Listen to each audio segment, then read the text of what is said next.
کیونکہ آپ ہمیشہ یہی آپ کے بارے میں بتایا جاتا ہے کہ آپ کرکٹ کھیلتے ہیں اپنے امپائر کے ساتھ اور آپ کو اپنے جج چاہیے. آپ نے اختیارات کا کیسا اچھا استعمال کیا. پہلے صدر لغاری کو گھر بھجوایا، چیف جسٹس کے خلاف پیسے بانٹ کے بغاوت کروائی، سجاد علی شاہ کو فارغ کروایا، جنرل جہانگیر کرامت کو نکلوایا. کیا تھا اس نے؟ ایک آپ کو مشورہ دیا اچھا کہ جناب آپ مہربانی کر کے نیشنل سیکورٹی کونسل بنا لیں. نیشنل سیکورٹی کونسل جو ہے وہ ملک کے مفاد میں تھی، کیونکہ جب ہم نے دھماکے کرنے تھے تو ہم اس وقت اندازہ ہوا کہ فیصلہ سازی کا کوئی انسٹیٹیوشنلائز طریقہ ہمارے پاس نہیں ہے، ایک پلیٹ فارم چاہیے.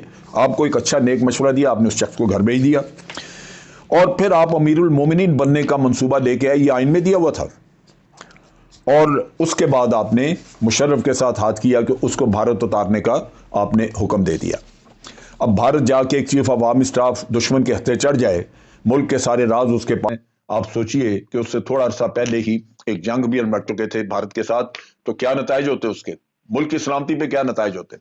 پھر آپ دیکھیے کہ آپ نے کارگل کی جنگ، ملک جنگ لڑ رہا ہے، آپ کے جوان قربانیاں دے رہے ہیں وہاں پہ، اور آپ خفیہ مذاکرات میں مصروف ہیں بھارت کے وزیر اعظم کے ساتھ. بھارتی صحافی یہاں پہ آئے، اور جب آپ یہاں پہ جلاوطنی کے بعد واپس آئے تو آپ نے دو قومی نظریے کو رد کر دیا. ان کو آپ نے خوش کرنے کے لیے کہا کہ آپ بھی وہی ہیں، ہم بھی وہی ہیں، ہم ایک ہیں. بس ایسے ایک لکیر درمیان میں کھینچ دی گئی. آپ بھی آلو گوشت کھاتے ہیں، ہم بھی آلو گوشت کھاتے ہیں. یہ قائد اعظم نے سبق دیا ہوا تھا. اور یہ قائد اعظم کے آپ کلیم کرتے ہیں کہ میری آئیڈیالوجی تو وہ قائد اعظم کی تھی. یہ آپ کی آئیڈیالوجی ہے. آپ سوچئے کہ یہ کس قسم کی آئیڈیالوجی ہے آپ کی. تو یہ آپ نے کیا. پھر اس کے بعد دیکھیے پٹھان کوٹ میں بھارت کا حملہ ہوتا ہے. بھارت الزام بعد میں لگاتا، آپ نے پہلے اس کو مودی کو یقین دہانی کرا دی، اور پھر آ کے یہاں پہ آپ نے دیکھی کہ ایف آئی آر درج کرا دی. یہ آپ کو آئین پاکستان نے اختیار دیا تھا کہ آپ پاکستان کو مجرم بنا کے دشمن کے سامنے پیش کریں. اور بھارت آپ جب گئے تو حریت کے لوگوں کو آپ نے ملنے سے انکار کیا، اور اوفا میں جا کے کشمیر کا سودا کیا. جا کے وہاں پہ جو جوائنٹ کمیونیکے آئی اس میں کشمیر کا ذکر تک نہیں تھا. یہ آپ نے کشمیریوں کی خدمت کی. پھر آپ دیکھیے دھرنے ہوئے یہاں پہ، آپ دھرنوں کا الزام دیتے ہیں، اور دھرنوں کے الزامات میں آپ دیکھیے کہ یہ کہا جاتا ہے کہ جناب عمران خان کا دھرنا ہوا، قادری صاحب کا دھرنا ہوا، خادم رضوی کا ہوا، سب میں فوج ملوث تھی. قادری کے آپ نے 14 لوگ مارے، 14 یا 16 لوگ مارے، اس کی ایف آئی آر کیوں نہیں آپ نے درج ہونے دی؟ یہ فوج نے کہا تھا کہ ایف آئی آر نہ درج ہونے دیں. اگر ایف آئی آر درج ہو جاتی تو قادری کے پاس کوئی جواز نہیں تھا دھرنے کا، وہ اپنا مقدمہ لڑتا. اسی طرح عمران خان 4 حلقے کہتا تھا، وہ آپ کھول دیتے تو بالکل کوئی جواز نہیں تھا اس کے بھی دھرنے کا. وہ 1.5 سال 2 سال چکرے مارتا رہا کہ جناب آپ یہ 4 حلقے کھولیں. آپ نے ایک نہ سنی. جب دھرنا آ گیا تو آپ نے کہا جی فوج نے کرا دیا ہے. اور خادم رضوی کا قصہ، یہ فوج نے آپ کو کہا تھا کہ جناب اس میں ختم نبوت والی کہانی آپ دوبارہ چھیڑ دیں. آپ کو نہیں پتا کہ یہ کتنا سینسٹیو ایشو ہے؟ کیوں آپ نے یہ چیپٹر کھولا؟ جب چیپٹر کھولا تو الزام پھر اس پہ افواج پاکستان پہ دھرنا کیا ہے، اور پھر آپ کے سیاسی جج جو ہے وہ مل گئے ساتھ آپ کے، اور افواج پاکستان کے خلاف ہردہ سرائیاں شروع کر دی. مودی صاحب لاہور میں آئے، مودی کے ساتھ اپنے اس کا سارا سٹاف موجود تھا. اس کا فورن سیکرٹری ساتھ تھا، اس کا نیشنل سیکورٹی ایڈوائزر اجیت دوبل ساتھ تھا، ان کا را کا چیف ساتھ تھا. لیکن آپ نے تو اپنے کسی کو نہیں اندر آنے دیا. کیا خفیہ باتیں ہوئی وہاں پہ؟ کیا یہ آئین نے آپ کو اجازت دی ہوئی ہے کہ آپ اس طرح خفیہ میٹنگز کریں؟ آج ہمارے فورن آفس کے پاس کوئی اس کا کوئی ایسا ریکارڈ نہیں ہے جس سے پتا چلے کہ وہاں ہوا کیا اس میٹنگ میں، آپ نے کیا وعدے کیے. اسی طرح بعد میں جب سجن جندل آیا، آپ کا ذاتی دوست تھا، بالکل ٹھیک ہے، لیکن آج تک آپ کی کوئی وضاحت نہیں آئی. آپ نے عوام کے اندر یہ امپریشن کریٹ کیا کہ وہ سجن جندل کلبھوشن کے معاملے میں آیا تھا، اور اسی کے آنے کے بعد حصہ انٹرنیشنل کورٹ آف جسٹس میں گیا. آپ کو پتا ہے کہ سجن جندل کے معاملے میں آپ ایک نرم گوشہ رکھتے تھے. انگلینڈ میں لندن ایئرپورٹ پہ آپ سے پوچھا گیا، وہاں سوال کیا کسی نے کہ یہ بہت بڑا کام کیا پاکستان نے کہ ایک ان کا سرونگ آفیسر پکڑا، تو آپ کا جواب تھا کہ بھارت کو بھی ہمارے ساتھ بڑی شکایات ہیں. یہ جواب ہوتا ہے اپنے ملک کا. آپ یونائٹڈ نیشن کے سیکرٹری جنرل نہیں تھے کہ دونوں ملکوں کو مشورہ دیتے. آپ اپنے ملک کے وزیر اعظم تھے، آپ نے اپنے ملک کی وکالت کرنی تھی، لیکن آپ نے نہیں کی. اب چیز یہ ہے کہ اس کے بعد آپ نے ڈان لیکس کا قصہ کیا. یہ ایک اور اپنی افواج کے ساتھ، اور اس میں جو لوگ ملوث تھے وہ سارا پتہ ہے، ساری دنیا کو پتہ ہے پاکستان کو کہ کون اور کس نے کروایا. لیکن آپ اس پہ ایک جعلی انکوائری کروا کے تو اس معاملے کے اوپر مٹی ڈالو والا کام کیا. یہ ملک کی سلامتی کے ساتھ آپ کی محبت تھی؟ اس کے بعد آپ نے ناجائز اثاثوں کا کیس آیا، ناراضگی افواج پاکستان پہ، بے پاناما کے ساتھ ان کا کیا تعلق؟ اور اگر جے آئی ٹی ہوئی ہے تو وہ عدالتوں نے ان کو آرڈر کیا کہ آپ جے آئی ٹی کریں، اور جے آئی ٹی میں اگر انہوں نے ٹھیک کام کیا تو اس میں برائی کیا ہے؟ اس کے ساتھ ساتھ آپ دیکھیے کہ آپ نے منی ٹریل کے بارے میں پارلیمنٹ میں اور میڈیا پہ آ کے اپنی پوری قوم کے سامنے جھوٹ بولے، پھر عدالتوں کو جھوٹے آپ نے اور جعلی کاغذات جمع کرائے سپریم کورٹ کو۔ سٹنگ پرائم منسٹر یہ حرکتیں کر رہا ہے، کیا یہ آئین میں لکھا ہے آپ کے لیے؟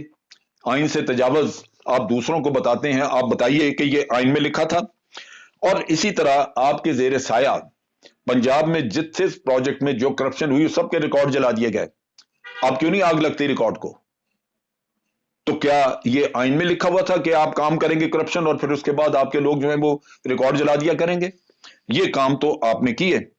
اب چیز یہ ہے کہ اس کے بعد جب مقدمہ چلا تو آپ نے شاہد خاقان عباسی کو کہہ کے اپنی مرضی کا جج لگوایا، اپنی مرضی کا جج ارشد ملک لگوایا، اس کو آپ نے رشوت دی، گندی فلموں کے ذریعے بلیک میل کیا، اور پھر بھی آپ مطمئن نہ ہوئے، اور ایک چیز کو رو رہے ہیں کہ جناب اس پہ پریشر تھا۔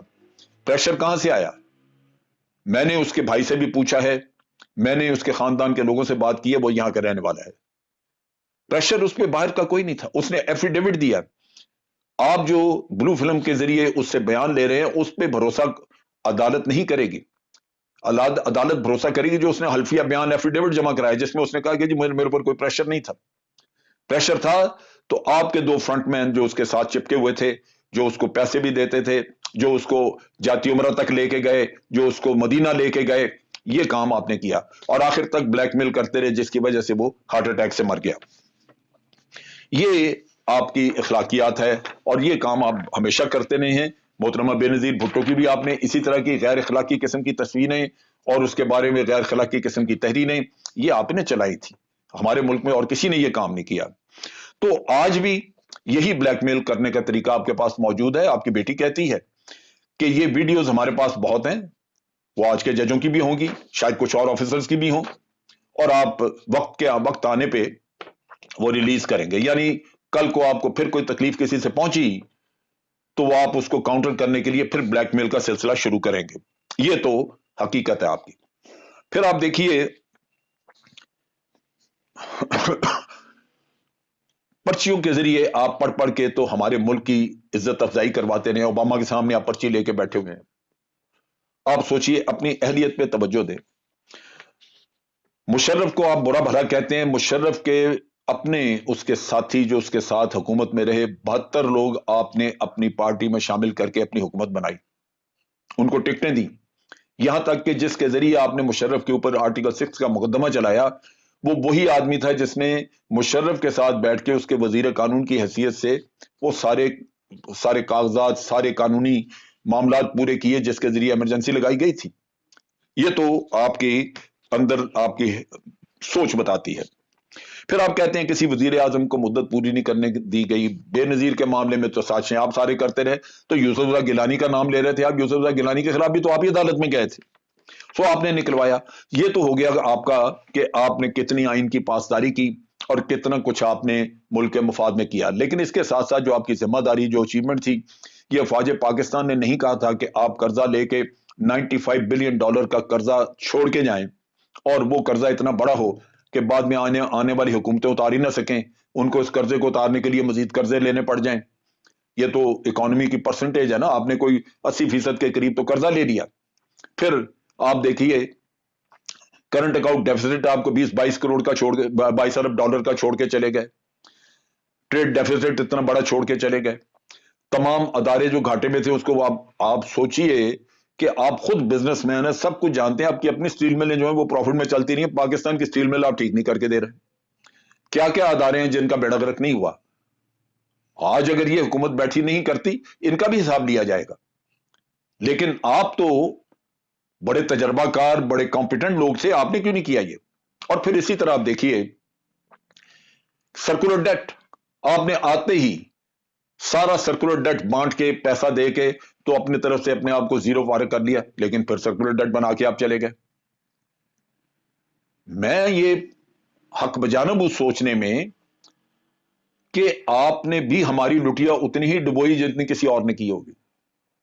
تو مارشاء اللہ کو یا کسی اور کو برا بھلا کہہ کے افواج پاکستان کی تذلیل کر کے آپ کو خدمت نہیں کر رہے.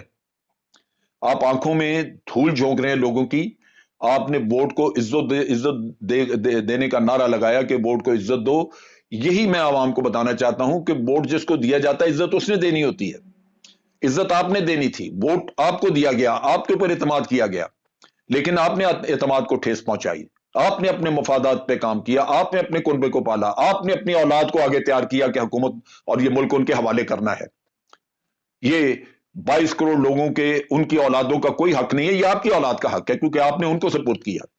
یہ بادشاہت قائم کی جو صبح سے لے کے رات تک جمہوریت جمہوریت جمہوریت کا لیسن ہمیں دیتے ہیں, یہ آپ نے روش رکھی ہوئی ہے کہ خاندانوں کی حکومت. کیا 22 کروڑ لوگ باقی جو ہیں ان کے ہاں اولاد نہیں ہے جو لائق ہے, کمپیٹنٹ ہیں, پڑھے لکھے ہیں؟ میرٹ ہے کدھر؟ میرٹ آپ نے پامال کیا. تو ان سارے حالات میں اگر دیکھا جائے تو مہربانی کر کے اس قوم پہ رحم کریں. اپنے لوگ اپنے اعمال کو درست کریں بجائے اس کے کہ کسی اور کو مورد الزام ٹھہرائیں, اور خاص طور پہ افواج پاکستان, کیونکہ یہ ملک کا اثاثہ ہے, یہ ملک کا دفاع کر رہے ہیں.